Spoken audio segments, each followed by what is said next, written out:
Hey folks, and we should be streaming. Let me just kill this. Alright, so we are here and stream's up and running. I got 2 minutes till time. Quick run up. Howdy folks. Hey everybody. Hey everybody.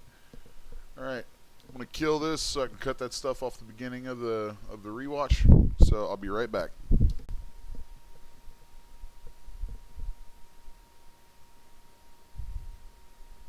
Hey guys, Les here, back for another week of our artist development seminars. I am Les from 6S1 Media, here for CGBytes, and we are picking up with the next installment of a series I call Mechaniacal. I know it's so on the nose, it's not even really funny, but why not? So I see we got a few folks already hanging out with us for the day. That is cool. Welcome to the stream, you guys. Matt Pitts, Jay Hudson, Henrico Visser, and of course Mr. 3D Loki, Jason from CGBytes is with us, and I see Russ Barrett is here. Russell, hey, Dave Bates. So cool. We got folks starting to wander in. Nice to have you guys with us today. So today's topic is topology and UVs on something like this, and it's a fun topic for me because most of the time I deal with I work on a lot of organic models. I do a lot of character work and things like that, and hard surface stuff is actually something I don't get called on very much for, and so this was a nice opportunity for me to kind of stretch those legs a little bit and exercise that stuff. Doing UVs and topology for hard surfaces is tricky. It's very, very tricky. Especially when you get into complicated forms and complicated multi-surface pieces like this, where you've got a lot of different components and things just going in all kinds of directions. Mechanical stuff doesn't flow the way a creature does, the way organics do. Organic models, especially creatures, even complicated things like arachnids, things with quadrupeds or things with 6 legs, 8 legs, whatever, things like that. There's a certain way that anatomy in creatures will inform how the UVs should unwrap. And it kind of tells you what to do. When you really stop and look at it, it really gives you, the anatomy of your creature will give you a lot of cues as to the best way to break up its UVs, cut those apart, and get a good UV spread that's going to hold your textures. So, with mechanical models, though, you don't have a guide like you do with organics. You don't have that anatomy to lead you through how that should be cut up, and you really have to focus on the forms and how you would want those broken up as if you were dealing with the panels to the object physically. So there's a different kind of mindset that you have to have going into the UVs and topology for hard surface models like this. So, and since UVs are secondary to topology, the topology comes first, then you build the UVs.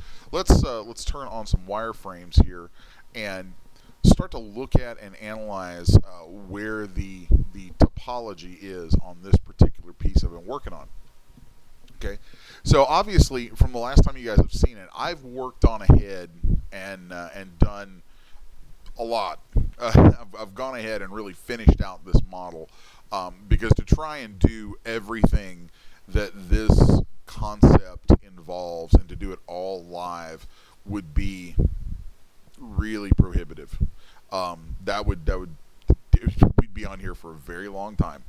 So the way that I'm approaching this series is to kind of work ahead and then come back and show you guys. It's like I'm going to take a few steps ahead, then I'm going to come back and say, okay, guys, here's where I've gotten to now, and this is sort of how I got there. These are the choices I made and the things that I had to think about along the way. So let's see.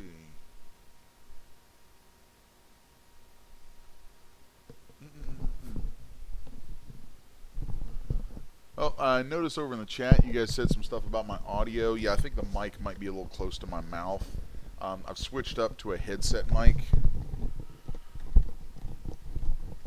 So let me just adjust that real quick. You guys let me know if that continues, if there's any weirdness going on with that. And then also let me just pop over and make sure that there's only the one audio source on here. Okay. Let's just, oh, there we go.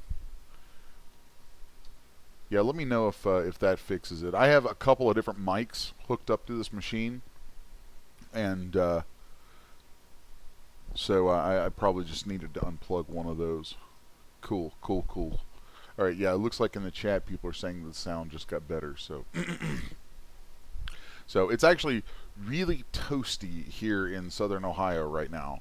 So there's big AC air conditioning going on here in the studio, and the AC here is a little on the loud side. So hopefully that's not causing too much background noise for you guys. If it is, at some point I may reach over and shut the AC down for a little bit. So I just don't like to do that because I don't like to I like to keep my machines in as cool an environment as possible. So, but yeah, it looks like that probably from the response to everybody in the chat, that probably took care of it. So, you guys definitely keep me up to speed on that. So, all right. So let's go back in here. First off, before I dig too deep into this, just want to let you guys know you are seeing the shiny spanking new Zbrush 4R8. Woohoo! Yay! Zbrush 4R8! Woohoo! And oh my God, I would be remiss if I did not take a moment to just sit back and bask in the glow that is Zbrush 4R8. Wow, the stuff they've added to this is so crazy, and it's at some point I need to do a couple of addendums to this series just from the modeling that I've already done, because there are things that they've added that came about right as I was finishing this, and things that now, if I did this exact same piece again, there are a couple of things I would probably do a little bit differently. Wouldn't really, like, nothing that I've shown would be obsolete or anything like that. There's just some new tools that I would bring to bear that are just ridiculously cool. And Matt Pitts in the chat says too many updates in 1 week, it seems. Yes, I know. In the content world, everybody is like oh, G8, V8, Genesis 8 from Daz. Meanwhile, I'm over here like, ZBrush 4R8, guys, ZBrush 4R8. I mean, nothing, not a slam on Genesis or Daz or anything like that, but I could care less about that right now because I got new ZBrush. I'm like, yeah, Genesis, you guys are cool. You guys have fun with that. I got ZBrush. I got ZBrush 4R8 over here, so I'm going to go play with this because this is crazy. Man.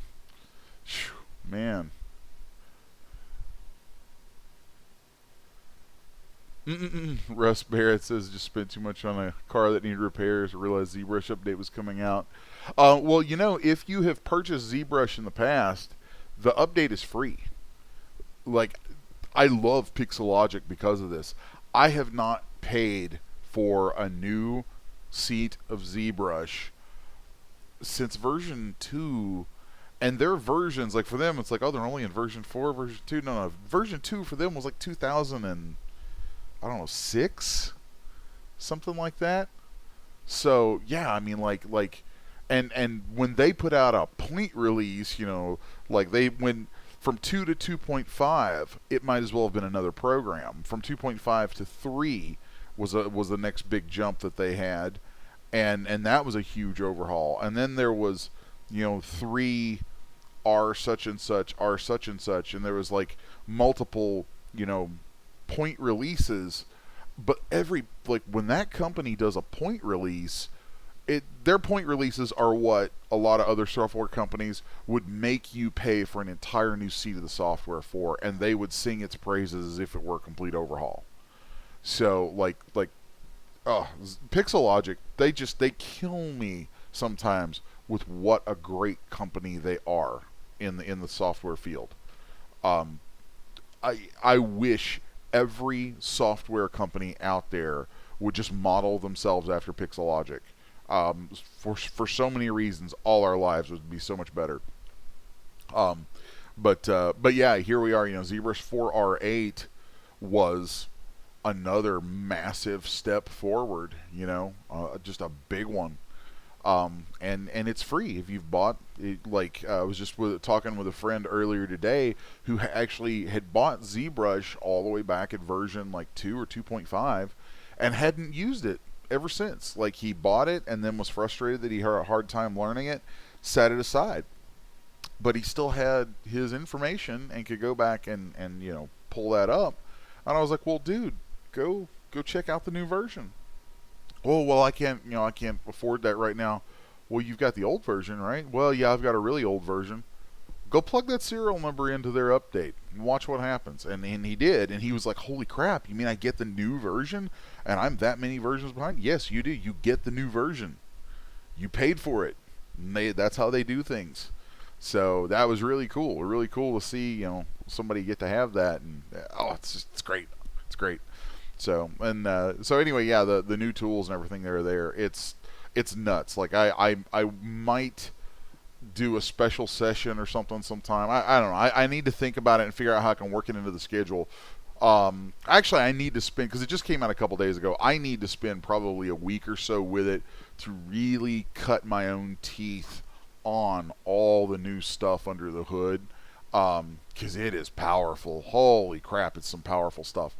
And once I feel like I've got a really good grip on it, like there's some of it I really, really do have already, but once I feel like I've got a good grip on it, then I'm going to come back and start showing you guys, okay, here's some ZBrush 4R8 stuff. Here's, this new thing and that new thing and how this relates to stuff I've already taught you guys, because it's so cool.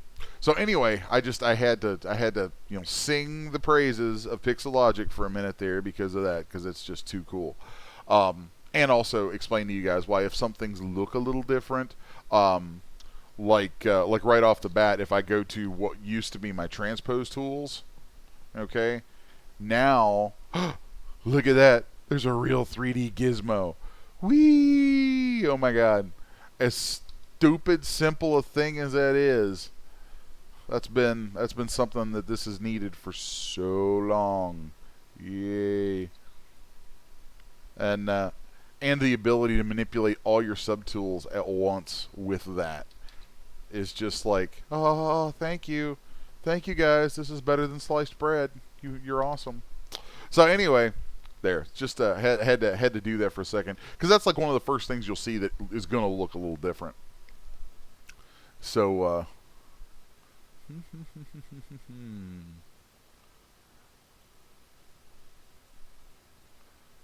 nice. I'm really encourage you guys. Any of you guys that have ZBrush and haven't grabbed this update yet, do it. It's so solid, Love it. So anyway, that's just kind of the my little sidebar for the moment about the new ZBrush, about new ZBrush 4R8. Because holy crap, it's sweet. There's a lot of cool stuff in there, and some of it that actually doesn't pertain to anything you guys are going to do for the content market necessarily. But there's a lot of stuff in there that I might show sometime just because it's cool. Like I do a lot of work for in sculpting for collectibles and things like that, and things that go to 3D print. And there is some crazy cool new tools in there for that stuff. And it's just, yeah, I could dwell on that for far too long. So I'm going to stop myself, even though I really don't want to. I really love to just ramble about the new ZBrush for a while. But I'm going to stop myself so I can get back on point with what we're doing here with topology and UVs and hard surface modeling. So let's take a look. Let me solo out this piece. And one of the first things I want to talk about in regards to where we're at right now is organization. Okay, when you're doing a when you're doing something like this that's mechanical, it needs to have a very hard, believable sort of mechanical design to it. You need to try and like you can spend time sculpting your concept. That's fine. Concept sculpting is one thing, and you can spit shapes out and Dynamesh and yada yada yada, all that fun stuff. That's cool. That's great. You should do that. You absolutely should do that. But once you kind of get a shape, get some general concept settled on, then you need to step back from that and start refining your thought process, thinking about how do I organize this. Um, so I will go ahead and look at things in terms of its components and decide, okay, how do I break this down into smaller parts that are going to be easier for me to think about before I do my topology, because that process of breaking it down is what's going to let us have a more efficient workflow. That's what's going to make something as complicated as this become nowhere near as complicated. Okay, something a model like this, working on a model like this for new people, for folks maybe with a little less experience, can be really intimidating. Just because there's so many pieces and parts and places that you can go to with things, and breaking it all down can be very overwhelming if you think about it as one big piece. So what I've done is broken it down into these different components, and in thinking forward, I try to organize those components in such a way that I know they're going to be they're going to correspond with the different maps that I'm going to need in the end from my textures. So I'm already thinking forward to that. And then I also try to do it so that they're organized with the final maps in mind, as well as the different sections that I'm going to need to have in mind when I rig this. So that whole thought process is really, really key. Because if you try to do it all at once, something like this that has so many little pieces, trying to put all that in one map is a bad idea on its face. You can do it, and there are times when I've had to do that sort of thing, like for game engines and things like that. You can do it, and depending on the avenue it's going to, it might be applicable to do that. But I really don't like to. I like to keep separate maps that correspond to the different sections, that correspond to the way I've organized it, so that in the end I'm able to break it down into these different sections. So here, let's take a quick walk through the sections that I've done and how I've organized this. So here I have cockpit hull, and that is kind of the main body of our ship, and that's where the real concept of it is kind of defined in that shape. Think of it like thinking of the shape to a car body. Okay, the actual overall form of a car is your primary shape. That's where your silhouette is. That's what drives the overall look of the object. So with this, since this is a walker, this is a mech, an ATW all-terrain walker. It really has two major factors in its silhouette. Those are going to be the cockpit and the legs. Okay, and there we go. So it's going to be the cockpit and the legs. So let's turn on, and there are some things in 4R8 that I'm still getting used to, like it doesn't turn on and off visibility exactly the same way. They made some little changes to the subtool menu that I'm still kind of getting used to. They're it's not a big deal. They're just a little different. So sometimes my habit, I'll click certain places and I'll be like, oh yeah, I have to do that differently now. So here you can see together just the cockpit hull and the legs. And if I turn off my textures that I have turned on for these, let's just actually, Let's just throw something on here so that we can look at this without seeing all those colors. There you get a really clean picture of what the overall silhouette of this object is. So, and what's kind of funny is one of the things that I've thought about in building this is I'm probably going to do a couple of add-ons to it that get rid of the legs and maybe apply different legs, or like we could totally ditch these legs and throw a set of wheels in here or some tank treads underneath these scallops here. So there's a lot of cool things that we can do with that, just building from this major form and then replacing the legs. I mean, just keeping in mind the legs are secondary form there, but they do guide the silhouette. So there's a lot that we can play with. Let's just turn those back on. So I've started out with my cockpit hull. That's my main form. Then the legs are kind of the next major section. Then we add the hatch. And I thought long and hard about having the hatch and the hull actually remain together. But I really like having something that's these large expanses of glass like this. I really like having those able to receive a lot of map space. There's a lot of reasons for that. You might want to use reflection maps. You might want to do different effects and things on there. You might actually want to do like a heads-up display on the interior glass. There's a lot of different things that having that separate offers. So I made that call to separate the hull, or excuse me, the hatch from the cockpit hull. Then we have the engine, and that kind of covers all the really big exterior pieces. Then we get into the cockpit interior. Okay, and here you're going to see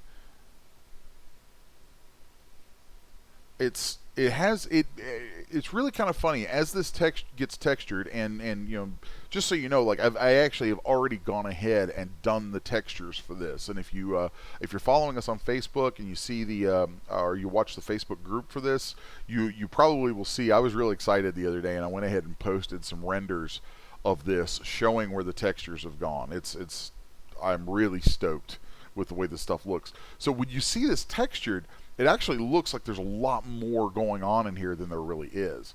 So, and that's something that that I encourage you guys to think about if you get into trying to do some models like this that are, mechanical, prop-based things for scenes or vehicles. There's a tendency folks in the content world have to overdo it with poly count and to kind of err on the side of more mesh is better, when really you're probably going to be better served both in terms of design and function to really restrict yourself and go as low as you can possibly go. Be frugal with your polygons. Only put mesh where you need it. Only put pieces and parts where you need it. And really look for the best places to put topology and to actually do modeling. So like right here I have some of these little doodads that stick up out of the panels. We've got some grating right here, and we've got a joystick. We've got all these different things. We could add a ton of tiny detail in here with texture. A lot of little stuff can sit down in there that could give us the appearance of banks of little tiny buttons, all kinds of different stuff that really don't need to be modeled. I always am a little irritated when I see models for mechanical stuff like this, for sci-fi stuff, where they have gone in and modeled every single little switch and doodad on a panel, because it eats up a lot of overhead, and a lot of that stuff you are never going to actually render it close enough to show those kind of details. And there's an argument to be made that, oh well, I want high detail models. you can have a lot of detail in the texturing. You can balance, and that's what I would encourage people to do, because if you have so much detail, so much mesh in something that it bogs down render time, then in a very real market way, that hurts you. Because while, yes, you may have this intensely, massively detailed model, if the user can't render it, or they can barely manipulate it in the viewport because it's so dense with mesh, then yeah, you may have sold a ton of that one, but they're probably not going to come back for a whole lot more, unless the designs are just so far out and interesting. It's like there's a balance to be had and all that stuff. And I think that if you err on the side of caution and prudence in all those areas, dream wildly, design wildly, but build conservatively. That way, your build is going to be functional. It's going to work, and it's going to work for everybody, or almost everybody, as many people as possible. That's what's going to build you an audience. That's what's going to keep people happy with the stuff you release, keep them coming back and using it, is if your stuff is functional. So, it's kind of a little soapbox that I get on, because I see that a lot in this business, where people, to me, it looks very, it's a sign of inexperience when your models are overly dense, because there are ways that people, I've actually seen people submit products to places, and submit products, or have me look at something that, they're like, hey, I really want to submit this product, and I'll look at something and I'm like, yeah, that's still Dynamesh, or that's a very high-res Z-remesh with some things pressed in, and I hate having to bust somebody's bubble on that, but those kind of things are not really functional, and it's opening a huge can of worms when you try to go down that road. And even though sometimes the stuff may function well enough to make it through testing, even, it's still it's still, you're much better off to try and really have some discipline about those kind of things. So and I talk about that kind of at length right now while we're looking at the cockpit, because the cockpit area is an area where you're going to have a lot of small details.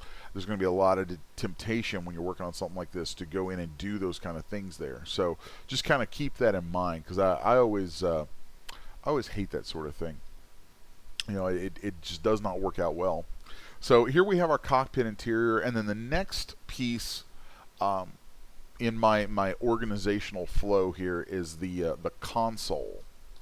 And I chose to separate that from the cockpit interior, because with that I have my primary screen right here, where I would want to have any kind of video stuff that could show up, any kind of readouts and cool, really high detailed stuff that's going to go right there in that screen. So I wanted to make sure that that this is an area that, in the course of the model, when you're looking through there, if you want to drop a camera in here with a pilot in this thing, you're probably going to see that console. So I decided to give the console a little extra love and make it its own piece. Now, another benefit to this approach, to this organizational approach, is that as I build these, all of these pieces can then be used to do other builds, to put together other concepts. So I could pull just this console out and put it in another ship, another build.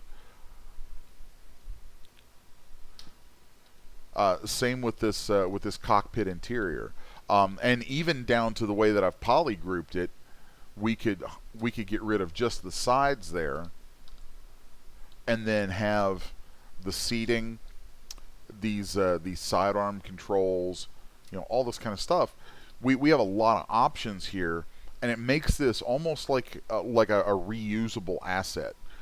So in the course of building something like this, I always tend to to think forward and approach things as though I'm building a product line, even if I'm not, even if I'm building something that I know is probably only going to be a one-off. And I'm really not sure about this. Like this may be the only piece like this that I do in this line.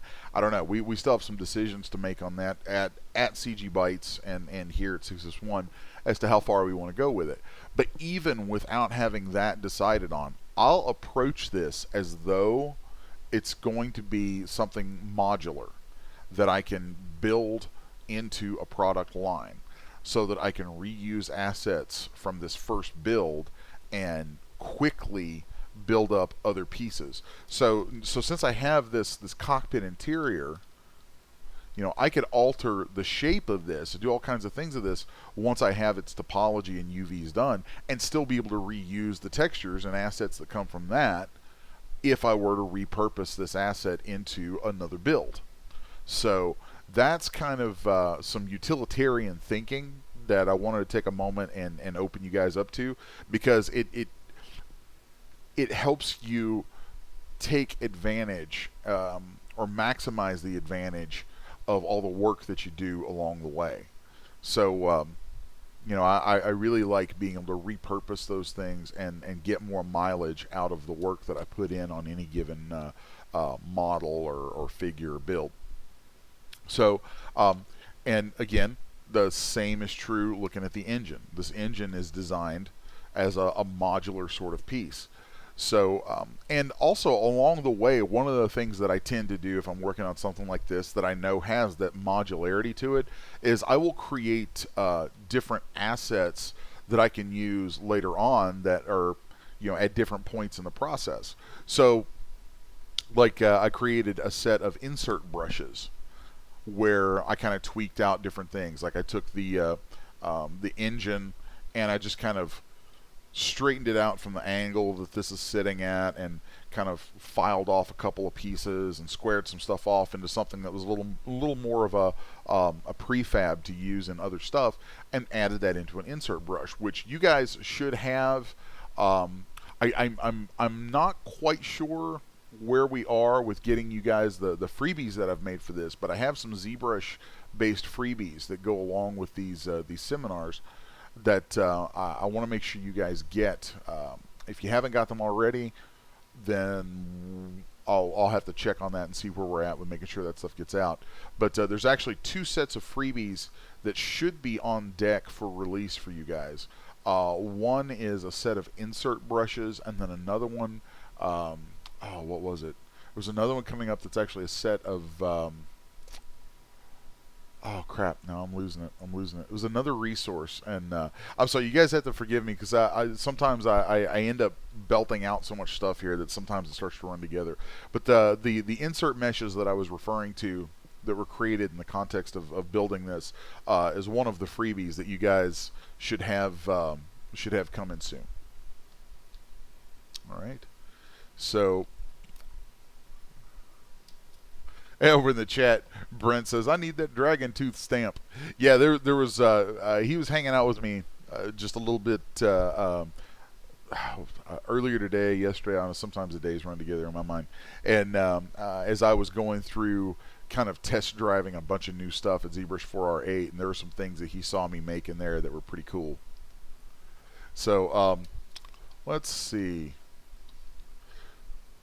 So now that we've talked a little bit about organization, now let's start looking at actual topology, okay? Because that's kind of where we should be headed next, is just looking at the wireframes on this stuff. And that's a fun subject. And there's a number of different ways you can go about building the wireframes for something like this. So let me take a moment to pop a copy of this guy over into a new tool. And then I'm going to re-dynamesh this so you can see this mesh kind of in its design form before it was topologized. Okay, Let's just take that down. Let's delete that, and then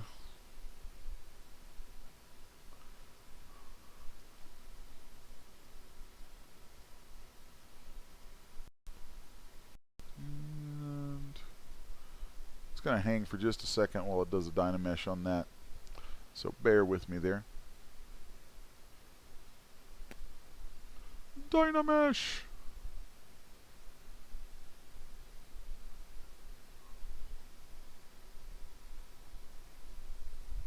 So hopefully I'm not crashing it. I might have pushed my Dynamesh resolution a little too high there. If that's the case, I can always restart Zbrush, grab this tool again, and it won't take long to get back to it. Let's let that sit and chug for just a minute, though. There we go. There we go. Now that's not bad at all. So here we've Dynameshed to just under 1 million polys. We're at 845,000 polys. So there you can see what that looks like as a concept sculpt in Dynamesh. And obviously Dynamesh creates garbage topology. Dynamesh is not something you want to use for topology at all, ever, in any way, shape, or form. That is bad. Do not do that. Frankly, if I'm given any say in a product being submitted to any store that I have any involvement in, if anybody ever says, hey Les, what do you think of this product? Should we accept it? And I look and I can tell that it's Dynamesh, I will immediately say no. I'm sorry, it may be beautiful, but no. If it's Dynamesh, no. Because the topology is bad, it's going to cause problems. There's so many bad things about that. Dynamesh is only for inside ZBrush doing design sculpts and for 3D printing. Those are the two places Dynamesh is acceptable in my mind. So just so you know, that's kind of a thing with me. Every once in a while I catch people trying to put out products that are Dynamesh, and it's just like, please stop right now.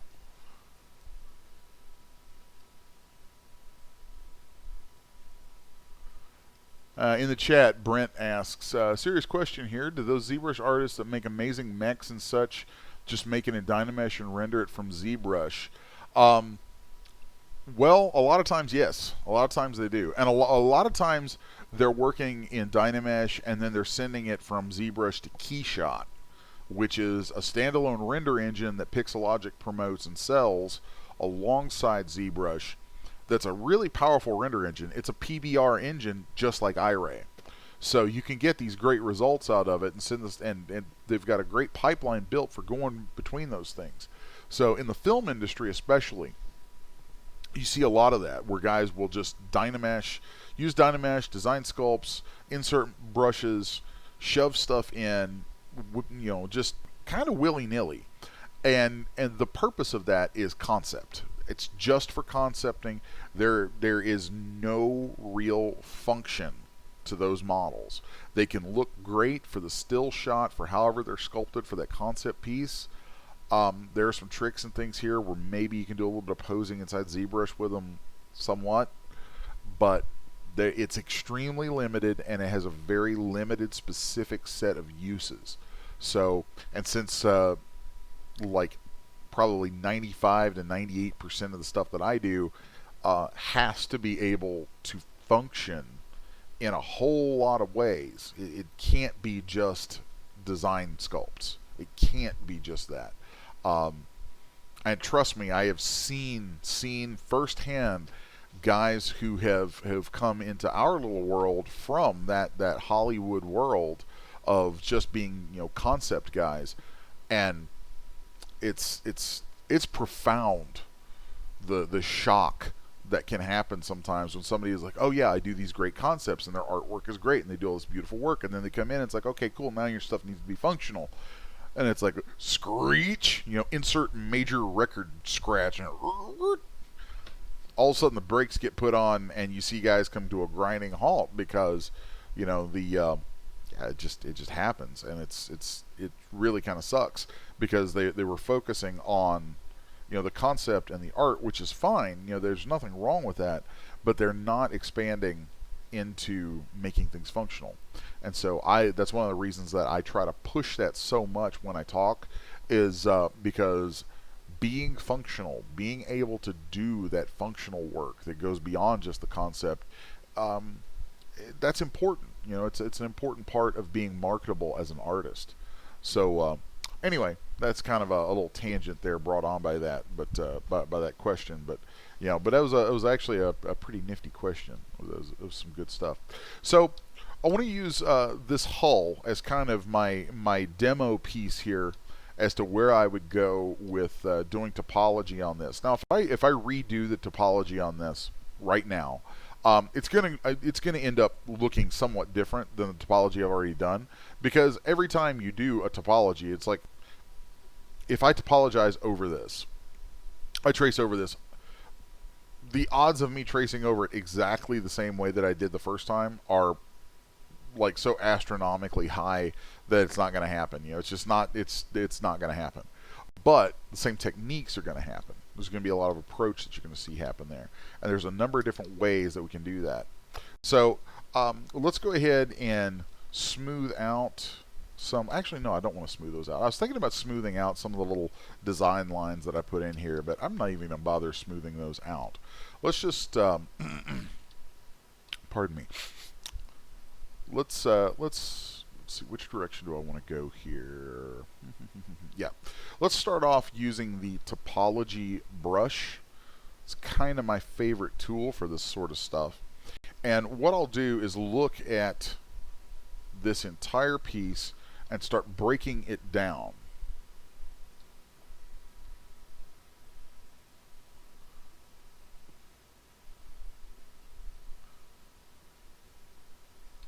So let's take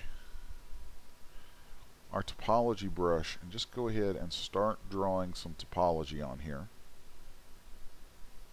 And I'm going to use very large areas, just big shapes, to sort of start defining where things are going to go. This is broad stroke time.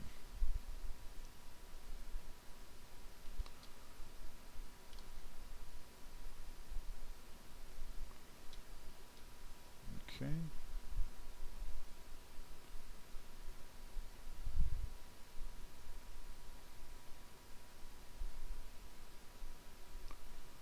And I hold the Alt key, click and drag to delete any of those stray topology lines. All right. Let's complete that section, and you'll notice I'm not being super anal here about those lines. I'm really just kind of getting these rough strokes into place.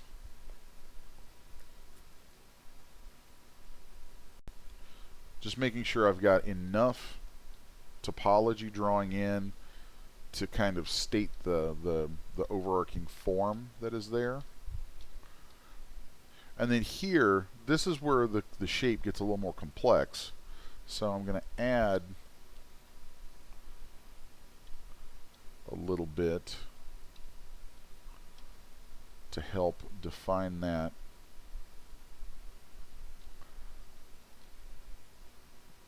Okay.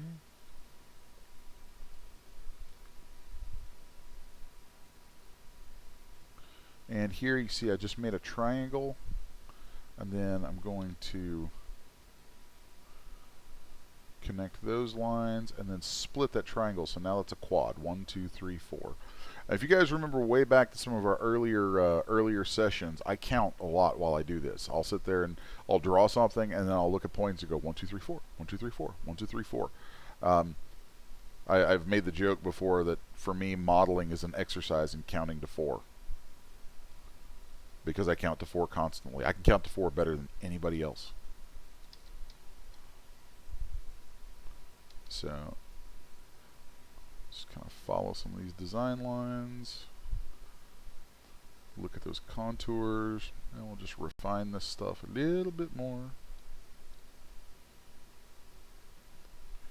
looks like we need to come around. Sometimes you'll draw these things on, and the angle that you're at, it won't want to connect the lines quite right.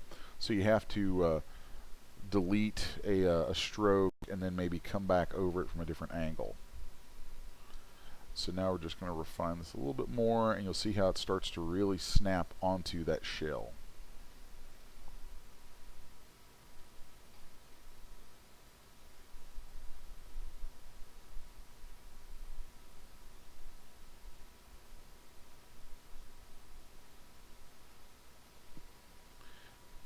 And glancing over the chat, I see something about someone saying it's too late to topologize. It's too late. It's got to be like from a song or something. I think there's some joking going on in the chat that I'm not entirely following up on here, and that's okay. I'm not sure I want to know, guys. Y'all are having fun though, so just enjoy yourselves. If this were a classroom, I think I'd probably give all of you detention by now. Like, you're awful people. You're just awful, awful people. Love you guys. All right. So one of the things that I do when I'm building topology for something like this is I won't necessarily do like all of it at once. A lot of times I will build in sections, just work out topology or some rough topology for major forms, and then have it create a shell from that I can then finish out the rest of the way and connect some things together, and you'll see here in just a moment. So right now I'm getting shells in place that will be kind of the starting point for where I'm going to go next.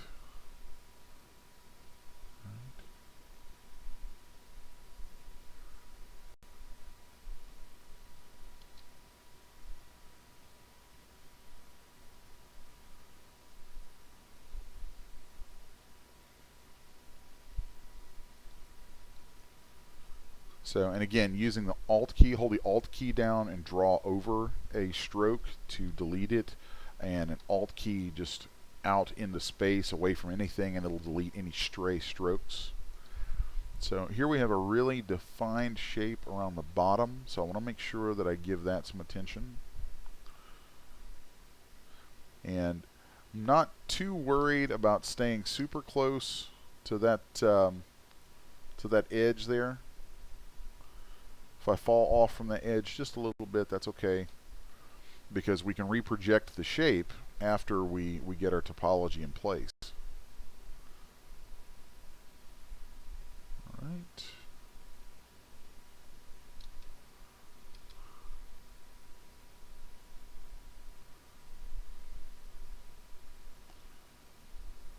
And right now you'll see that this is looking like a triangle, but it's not going to be.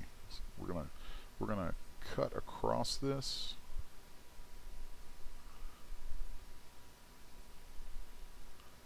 And then right there, when we get those triangles, we just intersect or bisect one exterior edge, and it'll cut that into a quad.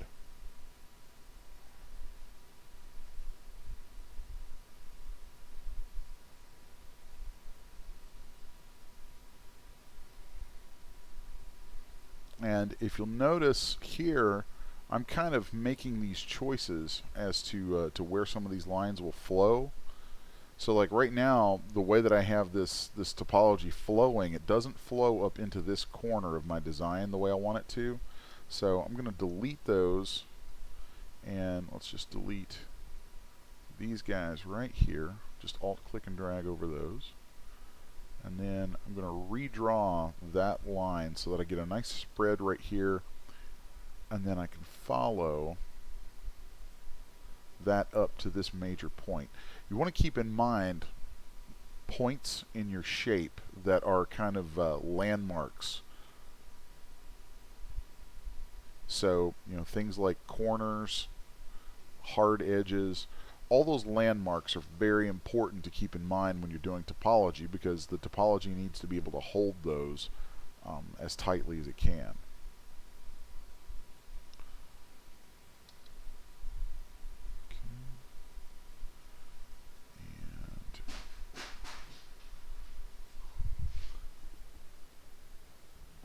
I don't know what just happened behind me, but it sounded awful. Probably one of our cats. They're evil. Cats are like that.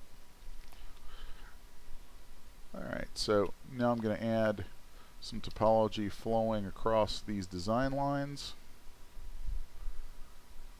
And sometimes you got to make sure that it connects.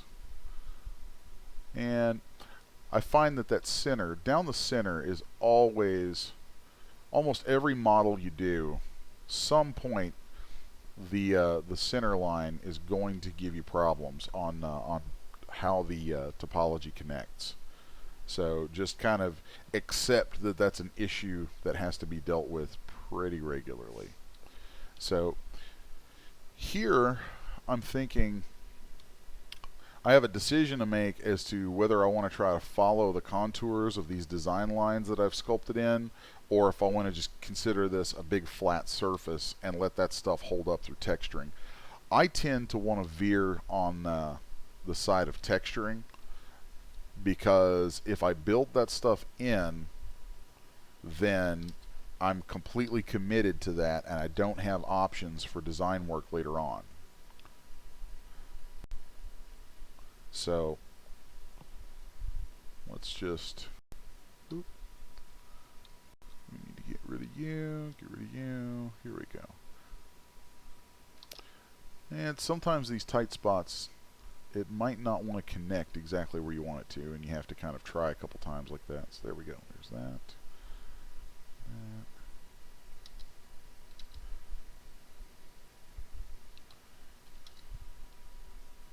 So this is probably the most frustrating part of working with the topology brush, is the way that it doesn't always want to connect those dots together.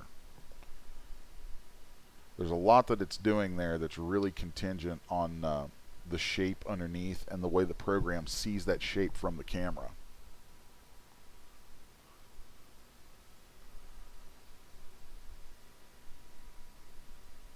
There we go. So sometimes changing your brush size will alter the tolerance there. You can also go into your stroke settings, and under let's see, where did it go? Oh, where are you? Curve modifiers. There it is. First thing I clicked on. Duh. In there, you can change your curve snap distance, although I tend to keep it at the default of 10. You can increase that so that the curves can snap together from larger distances.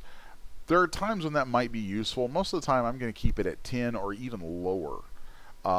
If it's lower, they definitely don't want to snap together as easily, but that also prevents them from accidentally snapping together in ways you don't want.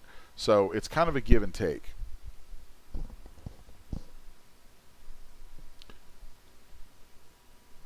So let's continue on with some of this topology. So here I'm just kind of building a relatively even grid of topology through here. Might even some of that out a bit more. There we go. And then let's draw all the way around here. And I knew that center line was going to give us a fit again.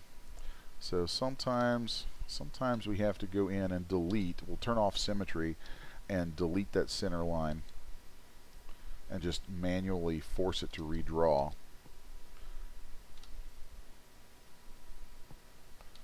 Again, that is consistently the most irritating part of trying to draw topologies, is when that doesn't want to connect.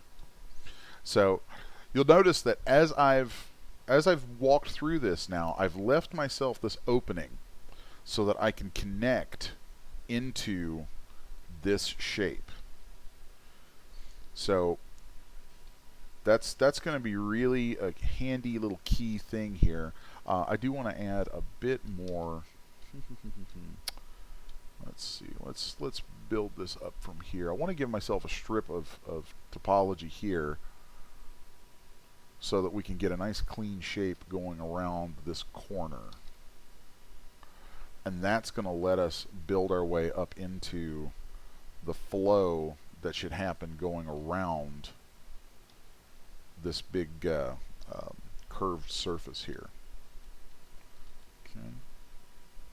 Now let's connect this guy here, and maybe no, actually I don't want to connect that just yet, I don't think. So now I'm going to give myself a little bit to work with up through here, and I'm almost finished with drawing out the topology for the outer shell of this. Now I'm going to approach this similar to the way you see it kind of color coded here. I've got, you know, the outer shell is that blue, then I've got two different colors for things inside there. Those actually kind of it's interesting how that works out. I tend to polygroup things as I sculpt. My Dynameshes will be polygrouped, and I will tend to polygroup things so that I get colors on them, and the colors kind of help me keep organization in my head for where I'm going with topology and other things later on. So every piece of this is really a matter of organization, and it's often amusing to me because, you know, in day-to-day life I'm probably the most disorganized person you'll ever find, but when it comes to something like this and workflow on this, it's, you know, it's hyper organization all over the place, because when you're dealing with this stuff, it's, you know, especially a complex design like this, if you don't have it organized, you're going to design yourself into corners that you can't find your way back out of very easily. So you have to kind of use some strategy and think that stuff through. So like right here, there's a good example actually of some strategy coming into play, is where I'm giving myself some room to create this branch. See how that quad that I introduced in there, it started out as a triangle, then I bisected a side of it and it became a quad that then introduced this angle, this sort of pie-shaped angle, or pie slice-shaped angle, that lets me fan out from these two kind of tangential sort of shapes.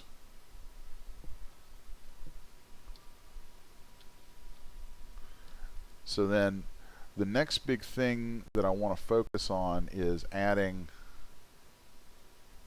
some curvature up through here. That's going to be really key to making this stuff flow. And then here you see again one of those triangles, and then I'm going to bisect the open edge of it. So when I draw that triangle, you'll see that two of the three edges that it has are already connected to things. So the edge that isn't connected, I just bisect it. So once I bisect that edge, then I can just continue its topological flow.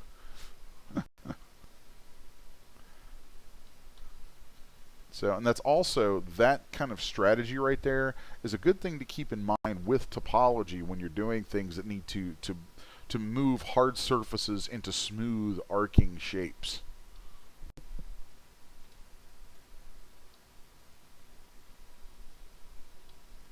So then let's come back through here with an arc off of that.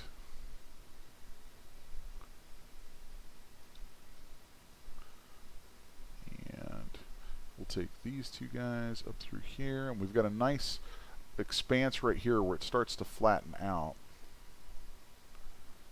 So we can work our way back across here like that.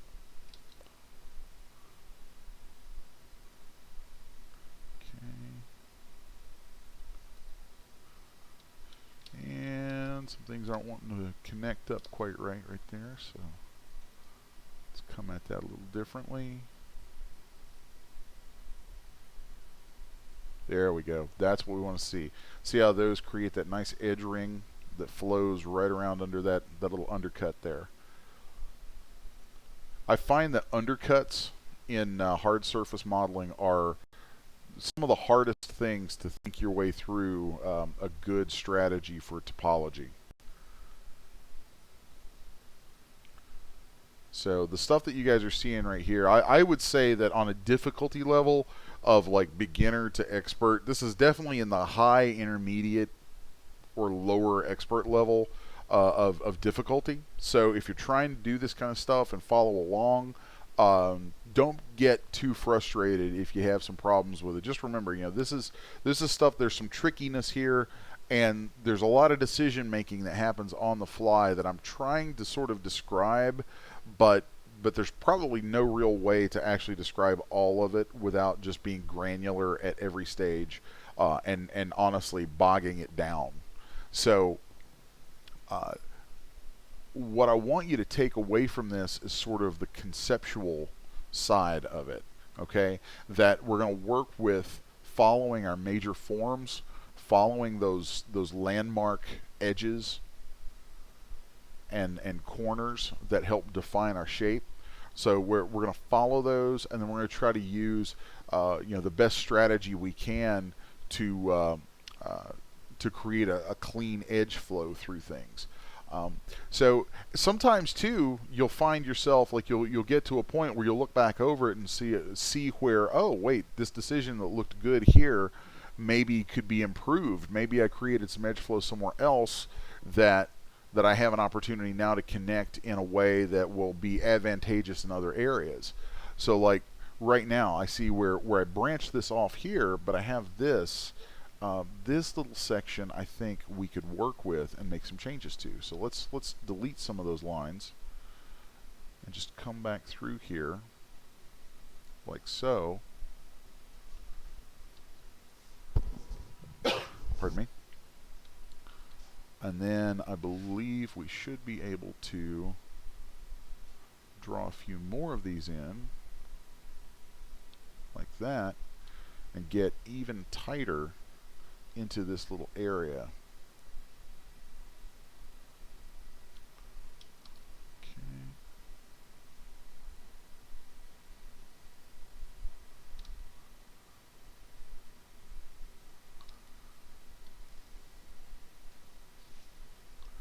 And there we go. See how now that's a cleaner flow than what I was starting to end up with. What I had just a minute ago before I deleted those lines and came back into this would have worked really well, but this is cleaner. This is going to flow much better, and that kind of sets us up to talk about really what's going to be the hour 2 subject is UVs. Okay, so here I'm kind of showing you guys kind of a live demonstration of how I go about building the topology to something like this. There's a couple more things I want to show before we take our break, although we are coming close to break time now.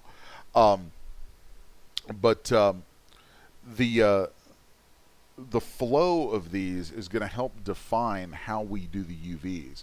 So here we can actually get a nice clean cut from this. If you follow with your eyes where I'm going with my mouse right now, you could see that we have this nice edge flow that runs around there that we could clip that out as one very clean UV shell. And then this back piece, the underside here, all of that connects together very smoothly. So that's going to give us a nice clean UV shell. Same with this hull piece here. All of that is done with the goal in mind of having clean shells that are going to give us solid UVs later. Now, at this point, I actually would stop drawing my topology like this. Maybe I draw a little bit more. There's other things that we could do. Probably need to give myself a few landmark polygons for some other things. And when I say landmark polygons, what I mean is like here I have this expanse where I don't have anything topologized. So let's draw some topology on there and give ourselves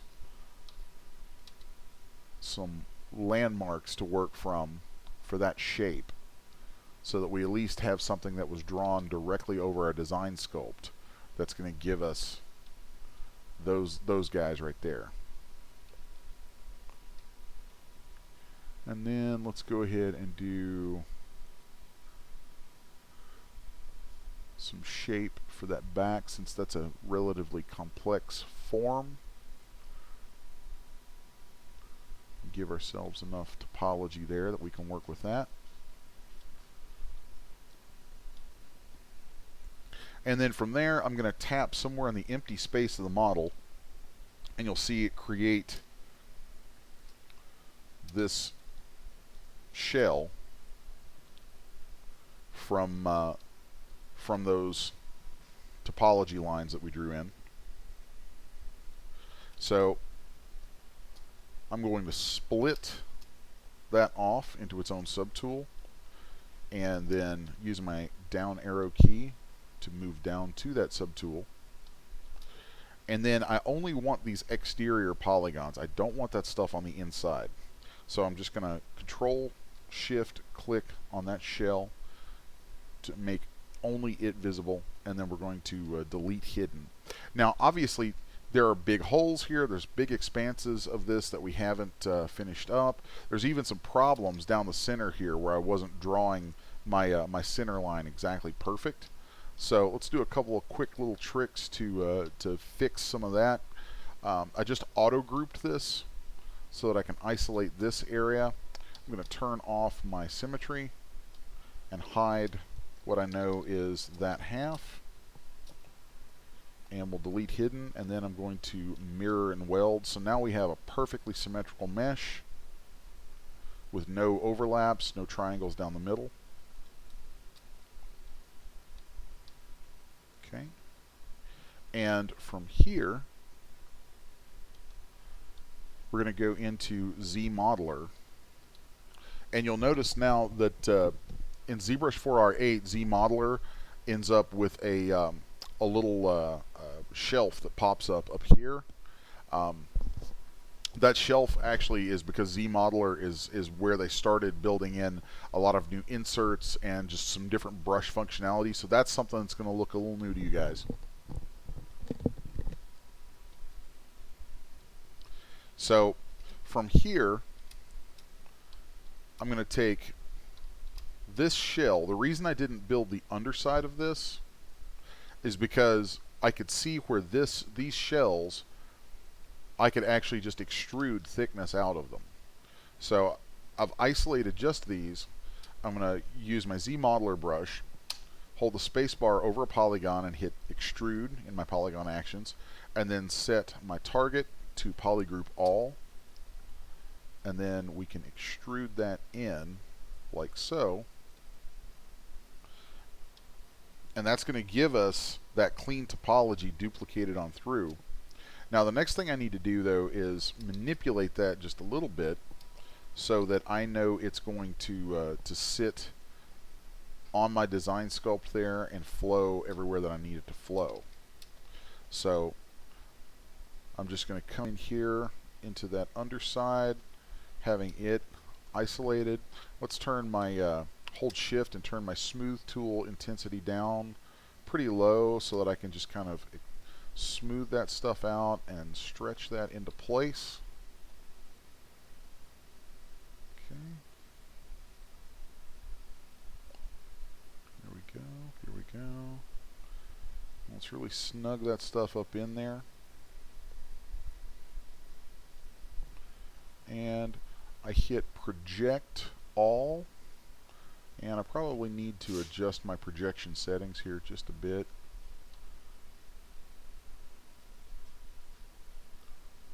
That's a bit too much. So there's a lot of trial and error with project.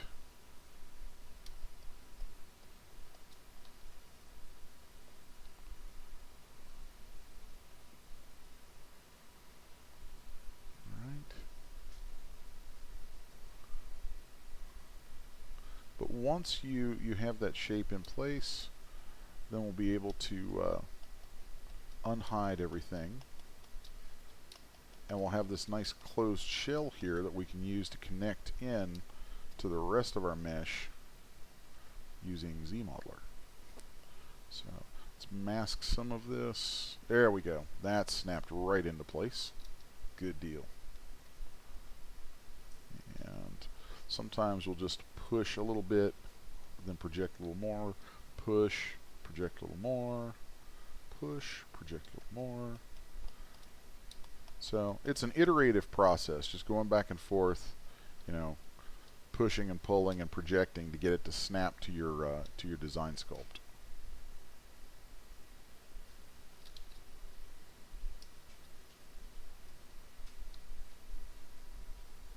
Okay.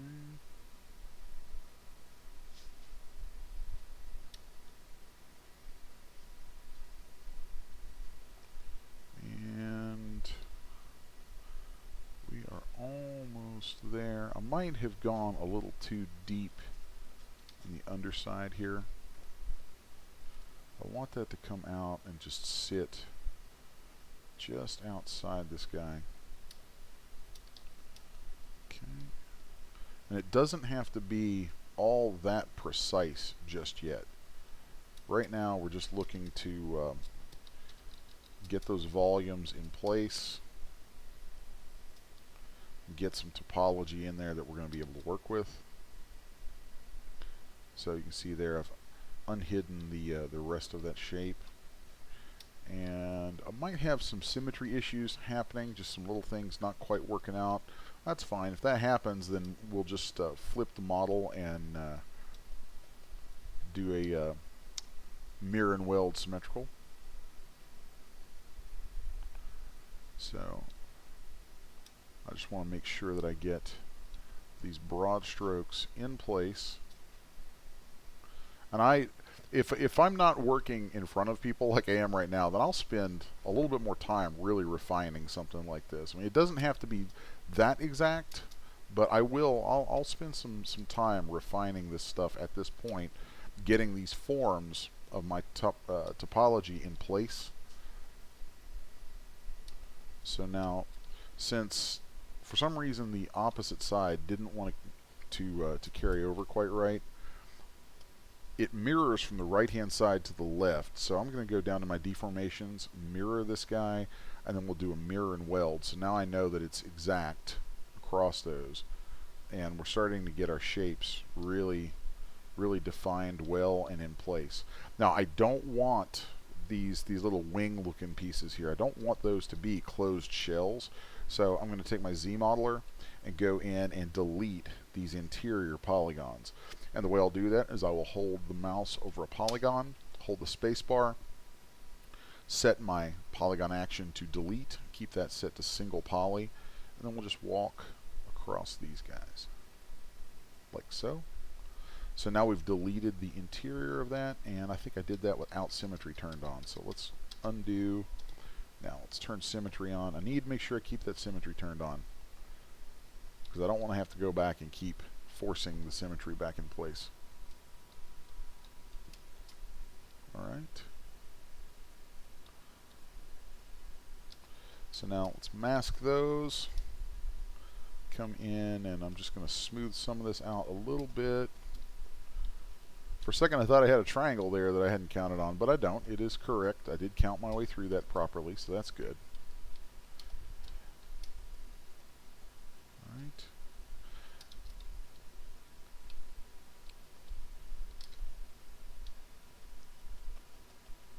There we go. There we go. So now I want to start attaching some of this.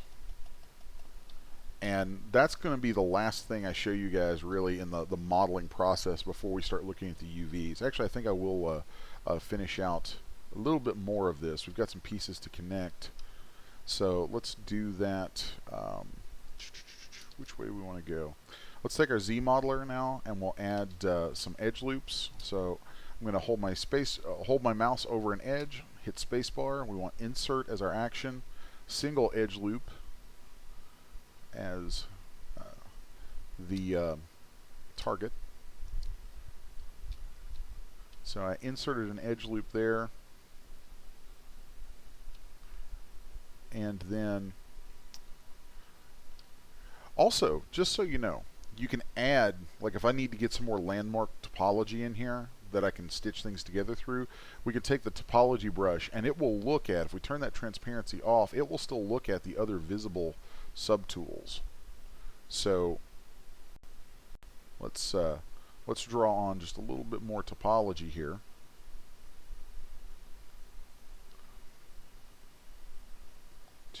And here you can see I'm kind of looking over at these other edges. So 1, 2, 3, 4, 5, and 6.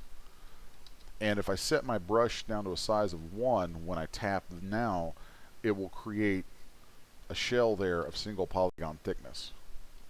So now we can go back to ZModeler, and let's change our edge action to bridge, and we want single edge.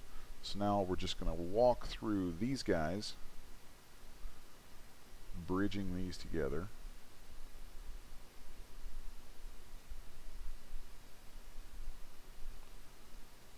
And then here you can see we're going to need to connect. We're going to need to add some topology to connect this top hull shell down into this stuff. So let's change back to insert, and I'm just going to add edge flow that corresponds with what I see here. And then I'm going to hold my mouse over a vertex, hit spacebar, and we're going to hit stitch. We want the target set to 2 points, and modifier is to end point, because we're going to click on a point and then we want it to snap to the second point. So the ending point that we snap, or that we click on, is where we want it to stitch to. So there we stitched. Oop. We want to stitch from that guy to there. Yes, no, here we go. There to there. Sometimes it can be a little tricky. There to there. Oop. And from you to you. So now we've stitched that in there. We have a nice edge flowing over that. Okay. Now let's start bridging some of this stuff together a little bit more. So let's bridge from here to here. Oh. And it looks like we have some flipped normals on something. I'm betting it would be these outer shells. When we create topology this way, a lot of times the display properties will set to double. This is a little thing that that you want to keep in mind. If we turn that off, we can see, anything that we can see through, we know is a flipped topology, has flipped the normals. So here I've just selected those shells, and then I'll hold the space bar over a polygon, and we'll hit flip faces and all polygons, and that's going to operate on all the visible polygons. And so now we just flip those shells. Okay. And now we should be able to bridge cleanly. So, and that's a real telltale sign there that you have flipped normals. When you go to bridge between a couple of shells and you see that, that's letting you know, hey, hey dummy, you need to flip those things. So, and there I just deleted an edge loop so that I could make a clean connection here, and you'll see how those are flowing together from this bottom shell. Okay. So now we're going to add, every once in a while we'll add an edge loop just so we can make sure everything lines up. Okay. Oop. Probably want to make sure I change that polygon action so that I don't accidentally flip any faces. Okay. Now let's see, what do we have going on here? Looks like, yep, I'm going to relax some of this stuff back just using a polish command. And here's a little trick that I like doing sometimes is I'll set a really, it's not letting me store a morph target. Alright, so let's just store a morph target there. And then I'll polish those open edges back, and then I'll use that morph slider to manipulate that stuff somewhere between where it polished to and where it started. So let's grab this and polish that one back just a little bit. There we go. So now I can see where all these edges are flowing. Okay, and it looks like I'm going to need to add an edge loop here. So let's bridge these guys. There we go. Then we'll bridge here. And I'm going to add an edge loop right here. See how those are lining up now? Then we'll bridge from here. Oh, I want to bridge it. We're going to bridge it. There we go. Now let's add an edge loop around the outer edge of the wing there, and then bridge these. Then we'll do an edge loop here. I'm going to watch for where that edge flow ends up. That's pretty good though. We can live with that. And then I can see where I need something right there. And then let's stitch these guys together. Okay. We can get rid of that one, stitch that together. So now you can see our hull is almost complete.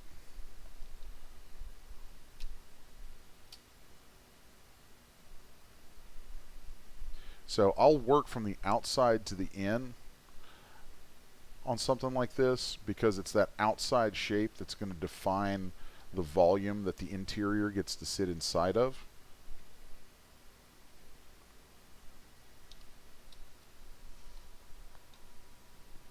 Okay. And we still need to get some topology flowing across this arc right here. So let's take a move brush and move some of what we have around just a little bit. Okay. And then let's add insert here and here. And then I'm going to change my select brush to a select lasso, and if I hold Control and Shift and hold hover over an edge and then click, that will hide that particular edge loop. And that's really handy right here because I'm going to want to project that loop into that surface so that it pops into place and really flows over that form. Okay, so now when I come back out, that's going to fit much more tightly to it. Every once in a while, too, I will hit D to go into dynamic subdivision, and then we can see what our how our shape is coming along as a smoothed, hard surface sort of shape. Okay, so let's come back out of that, turn our wire frame back on. I want to go ahead and fill in this hole back here. So we'll take Z Modeler and we're going to add some topology. 1, 2, let's add a third, a fourth, and a fifth. And then we'll bridge those like so.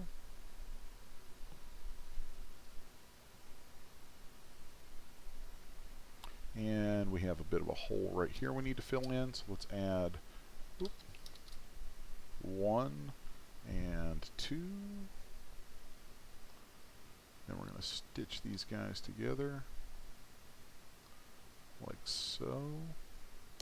And we are left with a triangular hole right there. Those are always fun to deal with. What I'll do is add an insert, or excuse me, insert an edge loop right there, and then we'll just stitch that guy together. And we'll smooth that back a little bit, and all that will work back out when it projects. Okay, So the last of this topology we have to draw in is going to be around this line right here. Okay, so let's go grab our topology tool, and then I'm just going to draw along that curve and then along that one. I really only need to create just a little strip of polygons here.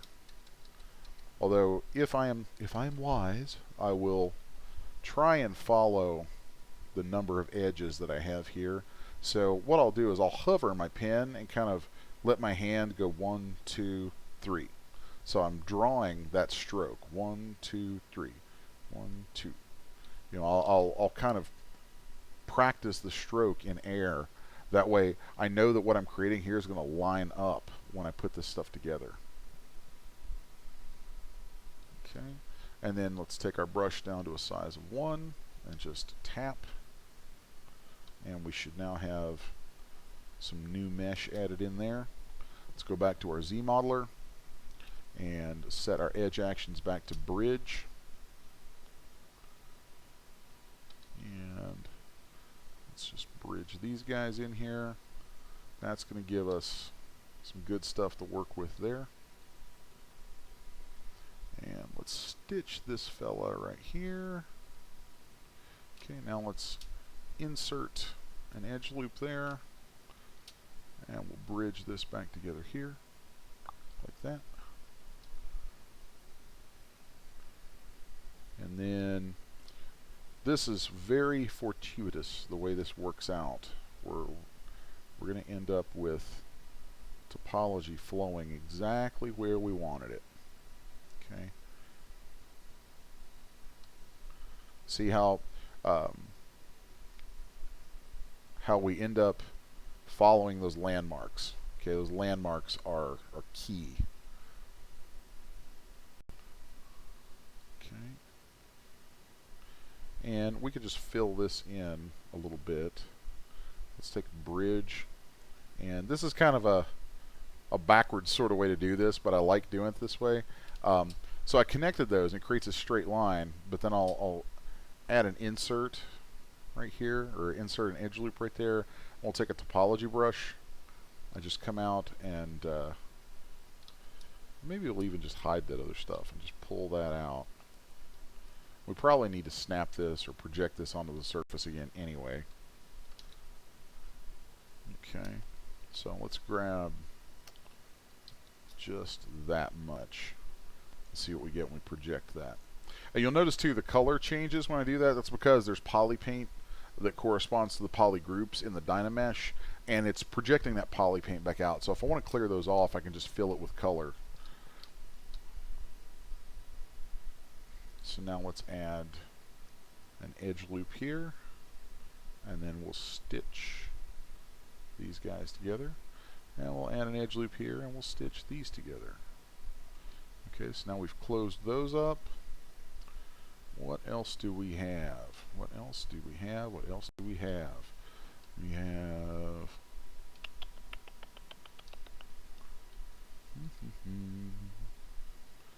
Let's add a little bit more topology here. Come in and just trace right along that edge. We'll do that twice, and the reason I'm doing that this way right here is just because I want to make sure that I really stay close to that edge. Okay, there we go. There we go. Oh, I need to reduce my brush size down to 1. Now we have those single polys there. Now let's take Z modeler and we'll just. I do need to add an edge loop there, don't I? Yes, I do. So let's add that guy in, and now we're going to stitch.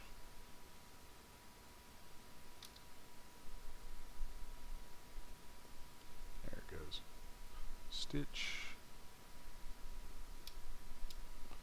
Let's just double check. Every once in a while I'll just smooth across things to let them separate. That way I can tell that I'm actually getting it stitched. Okay. And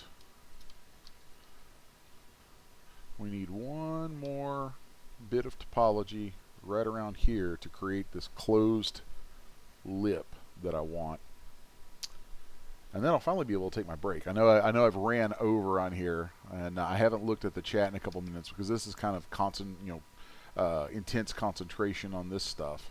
But I figure there's probably folks over there in the chat like, Les, your break, take your break, man, because you guys do that to me, and it always makes me laugh. But yeah, when I get into this, it's hard to stop. So. And tight spots like this are a royal pain to try and draw that topology on. So just be forewarned, this is one of those areas that will give you fits.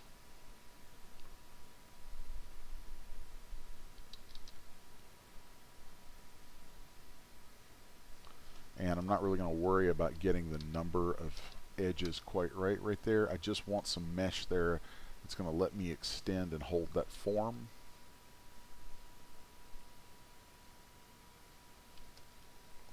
And go down to a draw size of 1. And click. I said click. Why won't it click? It's not clicking. Oh, that's angry. There it goes. And let's just invert that bit of masking that it made, which is really useful. And I'm going to relax that stuff back because I know I'm going to be stitching it together, so I just want that relaxed back so that I can see clearly where I'm stitching. So here I'm just going to go back and forth between stitching and adding edges that I need to stitch to.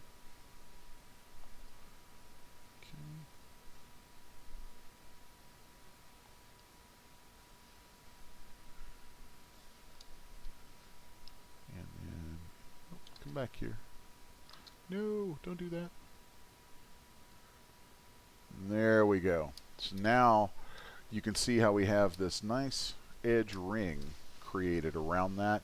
That edge ring, I've already gone on and modeled all the stuff, but that edge ring is very crucial to giving us a clean starting point for building the interior walls of that. Also, that edge ring provides the point from which we would pull off the framework to build the hatch, all that kind of stuff. So every step of the way, I keep talking about organization, every step of the way in modeling something like this, you have to be thinking, it's like playing chess. You want to think as many moves ahead as you can. And so what you're doing here is each technique is thinking ahead to the next. And really it's being able to look to the end goal and work backwards in a way is how you decide the steps in between and how you organize that work. So if you do that and you think that way, you're able to think about that process from the end backwards and then organize your work that way. It makes the whole process many, many times more efficient. All right. So the next thing that I would do here is going to be in regards to UVs, and even though this is not a completed mesh right now, because I would want to complete the interior of this, I just that's where I would want to go before actually working on UVs to the final piece. I'm going to go ahead and use this one in a moment to show you guys how this is representative of the choices and techniques you're going to use in UVing something like this. As it stands, though, I'm actually a half hour past my break point, so I'm going to take a minute to grab a drink, give you guys a second to kind of stretch your legs and take a potty break or whatever, and I shall be right back. When I come back, we're going to dig into the UVs on something like this, and then I'll show you the UVs that are there for some of the rest of it, and then maybe we'll get a little preview of what's coming next week since I've worked kind of ahead. So I shall be back in a moment.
Alright folks, I am back. And let's dig in here with looking at the UVs.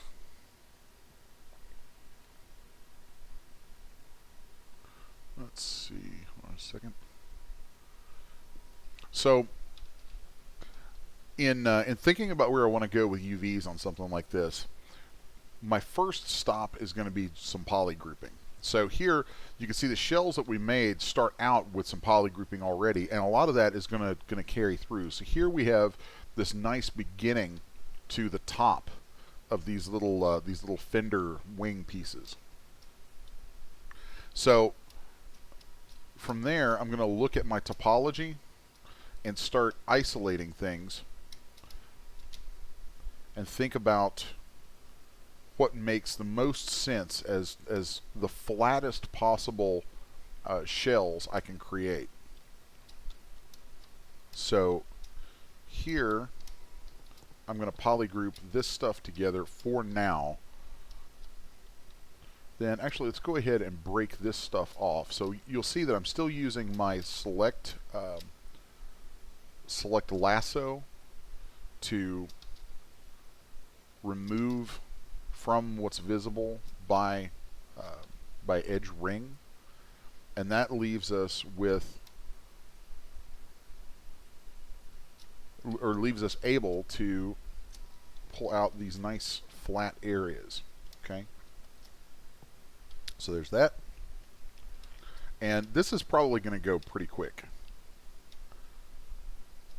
So then we'll have this section, and then we want to make sure that we get all of that with it.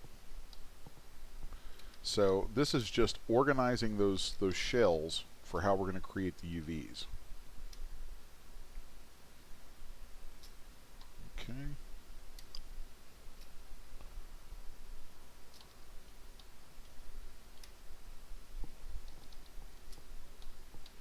And I'm going to keep these little side pieces here separate.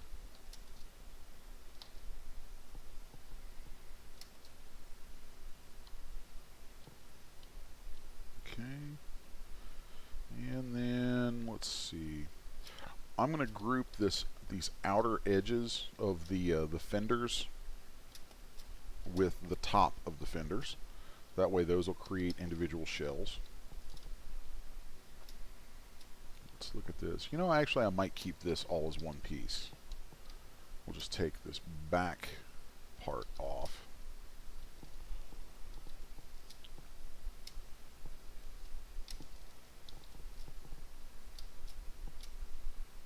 And there. Let's take a look and see what that corresponds to. Yes, that's exactly what we want there. Okay. And then let's just add... You know what? Actually, I think I want to keep that with that shell. There we go. Now let's pull this guy right here. Sometimes you'll see that I hide things so that I can make other selections a little easier. Okay. And I'm going to smooth some of this stuff out just a little bit up under here.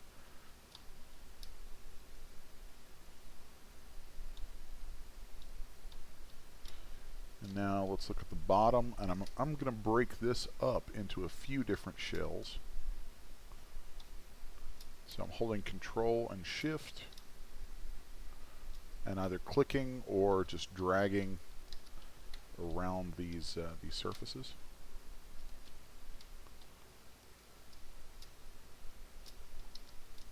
Okay. Oop. Oop. Come back here. That's what we want. So now we should have these kind of color-coded masses there for each of the major forms. And I do believe I want to put these guys together.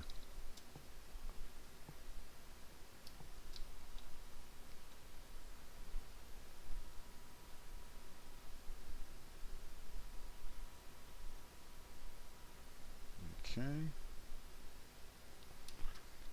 So then once I have these poly groups kind of logically grouped together, corresponding to the different areas that I'm going to have as UV shells, then I will pop over into UV Master, we'll leave symmetry turned on, hit poly groups, and unwrap.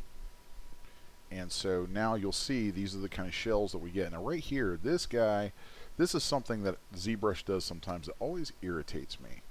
Sometimes it will just decide to take a shell and make a circle out of it and then fill it in. And it's so wonky when it does that.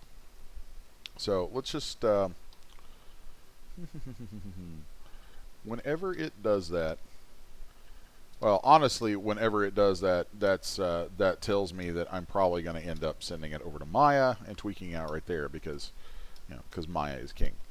But since we're not, we're not really catering specifically to Maya on this, let's relax this stuff a little bit and then run that command one more time. And there, sometimes it seems like when it looks at the object space for those shells, if there's anything overlapping a little bit, or I don't know, sometimes it just gets quirky and you want to just tap it a little bit with a little bit of smoothing and then it'll recalculate and spit out clean shells like these. So from here I would go through and organize these shells with if you're still using an older version, you can use the transpose tools just to rotate these things around. Let's turn off that symmetry. Of course, the new transform gizmo is great. This thing is handy and looks like what what a lot of us are used to from 3D. Although, did I just do something stupid with that? Let's unflatten that guy. That is really intriguing, whatever I just did to that.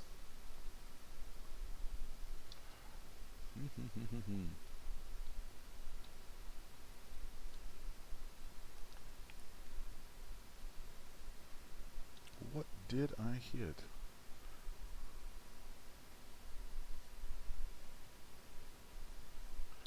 Not entirely sure what I just hit in there. I'm in 4R8, and it's completely possible that I just hit something silly and totally screwed up.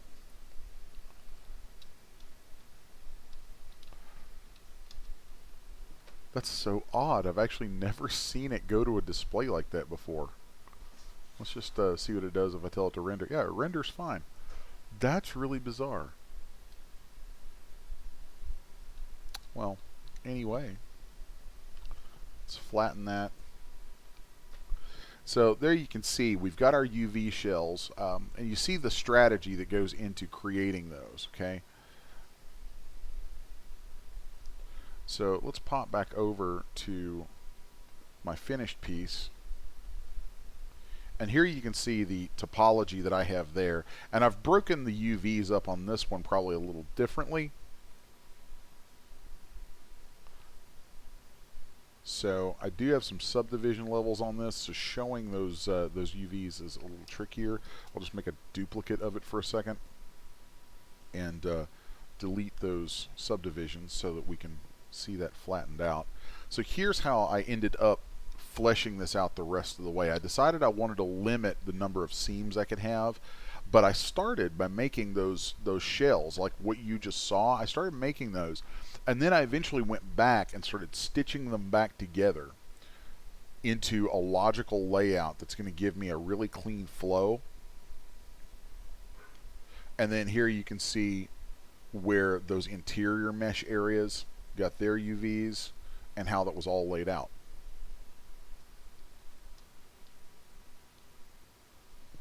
So that's going to really bring us pretty much to a close, I think, on what I wanted to show you guys with strategies for topology and UVs on these kind of hard surface pieces. So if anyone has any questions about that kind of stuff, be sure to pop them into the chat and let me know. I'm going to take a few minutes here at the end. We're about 15 minutes from our end point, and I'm going to kind of throw things open for a moment, since I see some conversation going on in the chat about some of the new things that have just recently hit the content market, things like G8, V8, all that kind of stuff. The newest version of DS just came out. There's a lot of new stuff that hit in the last week, and for somebody, in my position where I'm kind of helping you guys learn stuff and all that, this has been kind of a crappy week for me in a way, because it's like, yay, all this new stuff. Crap, all this new stuff. It means I gotta really be on top of all of it. So, but I'm gonna do my best to try to answer any questions you guys have and see what I can help you out with. So let's pop over here. Also see a few more people joined us since the last time I looked over, and that's kind of cool. So I like to give a few shout outs. Of course, my buddy Brent popped in. See, there's Russ Barrett. Who else do I see as I scroll back through here? Matthew Pitts. Hey, Matt. How you doing? See, those guys were talking for a while. Miss V. Hey, Miss V. How are you doing? Griffox is here.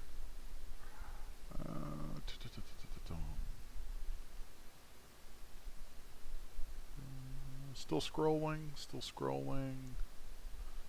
Limba Zero showed up. How you doing? So let's see. There was some talk, so a little bit of chatter in the chat there, chatty chatter chat about V8. So I want to look and see if I can answer some questions from that. Let's see. There's some discussion going on talking about converting clothing from G3 to G8. Reference to some of Sickle Yield's videos. She does some really cool stuff. She knows her stuff. And how clothing that has extra bones and things in it for movement can get destroyed when it's going to G8. There are some ways that you can kind of prevent that. There are some tricks that you can pull in converting clothing from any figure to any other figure where you can help it keep that kind of rigging intact. That is a deep subject, though. That's maybe even a subject to do an entire seminar on one day, because it's very tricky but very handy. So to answer that question in kind of the short, vague way, yes, you can convert clothing, and yes, you can do that and keep all the stuff intact. But the fast methods that are what everybody's going to be talking about right now, those methods are probably going to end up breaking the crap out of stuff. So there's just some tricky little hurdles you have to jump through, but it can be done. So let's scroll down through and look at some other questions and comments. Let's see. Jason 3D Loki says any G3 texture where the figure uses base female UVs will work on G8. It's always good to know. The nice thing about that too, for those of us who do textures and things and sometimes create new UV sets, if you've done stuff for G3 and you created a new UV set for that, because the G3 base female UVs will transfer, textures for those UVs will translate upstream to G8. If you take your, well, it depends on what you're using. There's a caveat there. For me, using Zbrush, if I take my polypaint model for a texture that I've generated special UVs for some reason, if I take that polypaint model back open in Zbrush, and then I have G3 open in DAZ Studio, I can copy the base female UVs from G3 back to that polypaint and probably re-output those textures to the base female UV set, and most likely transfer them. Again, like a lot of other things that are going to happen right now with this new stuff on the horizon, it's a little tricky. It's a little tricky, but it can be done. So let's see.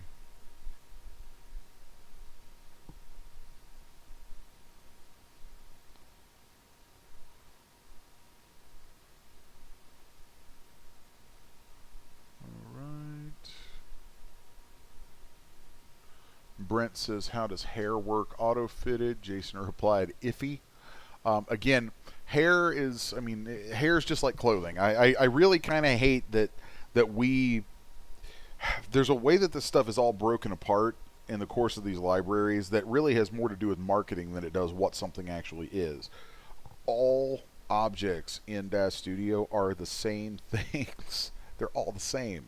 So if clothing converts, hair will convert. All of it will convert. All of it will hook up and rig and do all that kind of stuff. There's really no difference.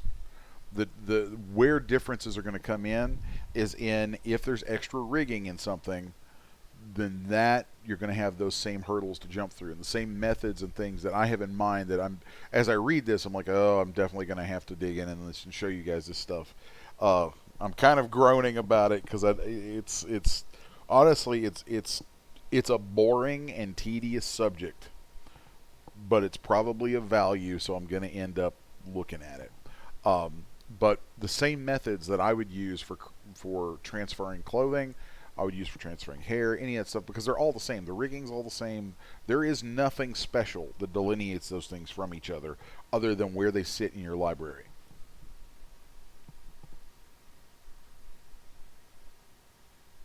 Let's see.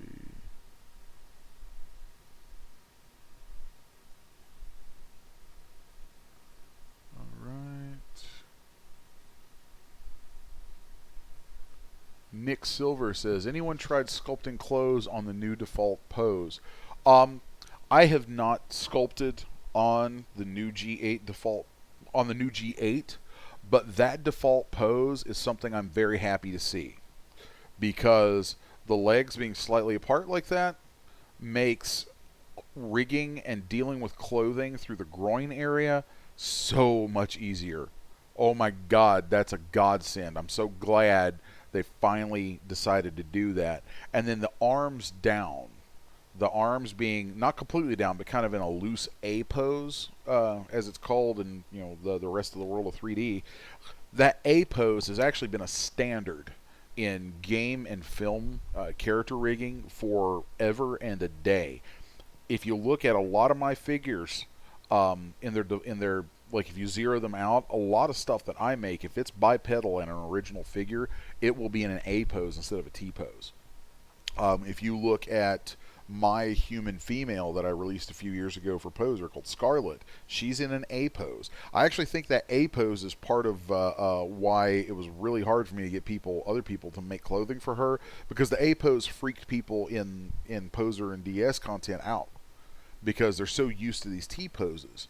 But the A pose has some real advantages, particularly in that the A pose is a more natural position for that mesh to be in for creating the volume of the shoulder into the trapezius and into the clavicle and all that stuff. So having that shape there affords an opportunity for a much greater sense of realism there. And also, most of the time, the vast majority of poses for a character, even if the arms are reaching forward, the shoulders are still predominantly headed downward. Well, having them in a T-pose means that every time they're posed, every time any of these T-posed characters are posed, to get those arms into a natural position, you're actually over-distorting the mesh in that area. So this is a real step forward and a simple step forward that I tried to make a few years ago.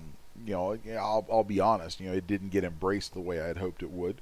But this is something that has been a long time coming. And, those of us who kind of come at this stuff from outside of the Poser and DS world, the quote-unquote high-end guys are cheering. Like all the guys I know who are in this stuff who also do TD work or rigging and stuff like that outside of this are looking at this saying, thank God, it's about time. Because that A pose just gives us so much more natural posing, better volumes, just so many different things about it. I could go on about that at length. So I'm very glad to see that. Going back to the original question on that, while I have not yet sculpted anything over G8, I just chose not to. Not because I had a problem with the pose or anything like that, but mostly because I I've been sitting on G8 for a few months now. A number of things that I do and am involved with allow me access to some things. And I've been sitting on G8 for a long time. I've known a lot of stuff about it and seen it and being able to see a lot of things for quite a while. Um, and all of which I couldn't talk about until now, which sort of sucks. But I decided, even with that advanced view, that I still would kind of prefer to err on the side of what everybody currently has and uses and introduce my own adoption of G8 a little more gradually. Um, I feel like, just like with any piece of software, every time something like this, that's a big kind of marquee character piece, is released, there is the chance that it's going to have some bugginess to it. I release tons of original figures, and I know just from being probably, I don't know if I'm the most prolific original figure guy anymore. I think I am. I know at one point I was, and I probably still am. I know from the experience of releasing so many original figures that they're never finished. They're only abandoned. There's just a point where you have a cutoff, and you're like, okay, I'm done, and you have to call it a day. Well, most of the stuff that I make like that is like a scalpel. It's task specific. So I can make that call very easily. I can build to the task. It serves its purpose, and the original figures that I make like that aren't really even, like, if people embrace them and make add-ons and stuff for them, that's great. But they're not geared toward that from the get-go. They're really geared, like if I make a troll, the troll is a troll is a troll. It's geared to be a troll. It's going to do troll stuff, and it's going to do troll stuff really well. It's got a very specific task. I build to the task, done. That's an easier thing in certain ways. It's harder in some ways, but it's easier in a lot of ways in that I'm not having to try to build in all the crazy degrees of functionality with that you have to try and assume with a human figure. Now, I've done human figures. I've been down that road, and I know what that's like. I'm not real fond of it, to be honest. There's It's an unforgiving thing to do. And what they're doing with releasing, every time they release new human figures, they're doing something that is always going to get people after them with pitchforks. It is never going to go off well. Every single time you're going to have community backlash and weird crap happen. And I just don't like any of that. I don't like dealing with any of that. And I don't like the fact that, it's that every time the stuff is going to need some burn-in time to work out any little kinks and bugs. I mean, going all the way back to V4 that everybody loved. She was the primary figure used for a long, long time. But V4, if you remember, there's V4, but what we all ended up on, or most everybody, I actually didn't use her that much back then, but what everybody ended up on was V4.2. That should tell you something. There was a point of release. There were 2-point releases. So even probably the most popular figure they ever had, the biggest marquee figure in this industry ever, still got a couple of point releases. It wasn't perfect on launch. So G8, there's no way that thing could be perfect on launch. And arguably, there's no way it can ever really be perfect at all. V4, if V4 were perfect, there would have never been a need for DAZ Studio, for Genesis, for any other stuff. It wasn't perfect. If Genesis 1 was perfect, there would have never been a Genesis 2. From 2 to 3, same thing. From 3 to this weird jump forward to 8, whatever. It's their stuff. They can number it how they like. But it's an evolution. And with an evolution, every step forward is going to come with its own hiccups and its own problems. So I, as a guy who makes his living mostly off this stuff, I decided, I'm going to let this kind of bake a little bit. Let this have its day, give it a little burn-in time before I start doing any real serious stuff with it. So, yeah, in sculpting stuff for it, my own human figures have Some of them I did T-posed way back just because that's what people knew, but with my latest human figures, they were A-posed. So I'm already very comfortable with and very familiar with that pose and that whole approach. I'm actually really glad they did that. So hopefully that kind of gives you guys a little bit to think about with that sort of thing. Let's see.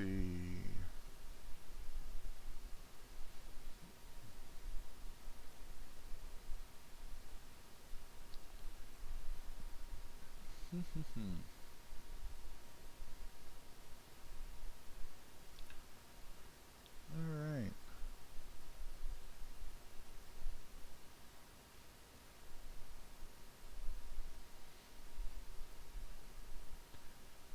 All right. So I think looking back through the chat, that's going to wrap us up.